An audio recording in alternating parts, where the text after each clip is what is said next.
Oh man, I love that thing I just saw. Oh, it's so cool, but what am I gonna do now? Oh, what am I gonna do? What am I gonna do? Gah! Phew, that was a close one. Here's a familiar enough scenario.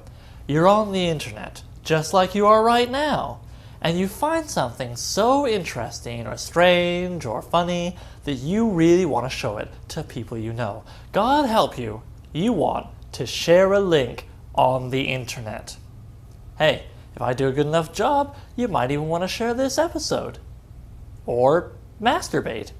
But if you go with the first option, then you'll have a choice to make. How? How are you going to share that link? You've got email, Facebook, Twitter, social bookmarking, forums, and for those of you with a taste for the old school, there'll always be the telegraph. Emails have become the personal touch out of all these options, which is a little strange for those who remember when people were complaining that emails were less personal than letters back when they first became widely used by the public. I mean, goodness gracious, you actually chose specific friends with which to share the link and maybe even wrote a little message. By the by, have any of you ever been writing a letter and gotten the urge to embed a link in a word on the page? I can't be the only one. If an email is like a letter, then I guess posting a link on Facebook is like sharing a story at a party with your friends.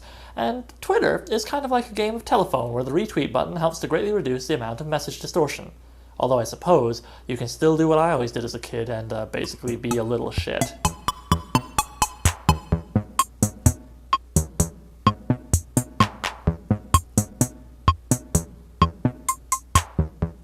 Social bookmarking, for those who aren't familiar, basically means signing up for a free service where you publish and tag bookmarks that are then shared over a network like Digg, Reddit, or Delicious. I'm not really sure what to compare this to in non-internet life because there isn't a way to abuse meta tags to give what you're sharing higher visibility.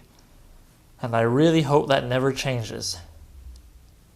If you want to play the link sharing game, but aren't sure where to go for interesting stuff, well, you could do a lot worse than to go to the main page of any of those social bookmarking networks I mentioned. Plus, there are link aggregating blogs like Boing Boing that you can check out for your link sharing fodder. Now, the problem is, of course, if you go to such popular sources for interesting links, then you kind of open yourself up to getting an email from your friends that reads a little like this.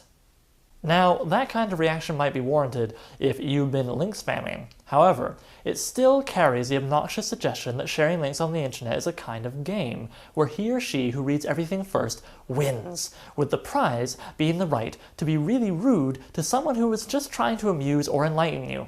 But then, I'm not sure I have the right to criticize since the last time a friend suggested we watch a new DVD together. So, should you share links on the internet? Well, if you're going to share, say, a popular web show, a popular web show that caters to the interests of your intended audience, then yeah, go for it. If you're going to send a link that you claim leads to one thing, but in actuality leads to Goatsy, Two Girls, One Cup, or a certain Rick Astley music video, not so much. For you people, may I suggest an alternate activity?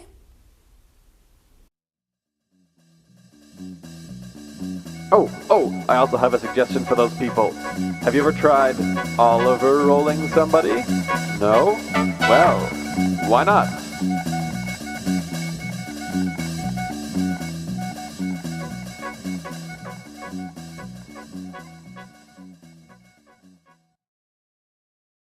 Of social bookmarking sites like Reddit, etc., etc. Now, other people prefer to enunciate properly. Me, not so much. Cut. However, it does carry the kind of obnoxious assumption, suggestion, However, it does carry the obnoxious suggestion that sharing links on the internet is a kind of game, where he or she, chocolate bars,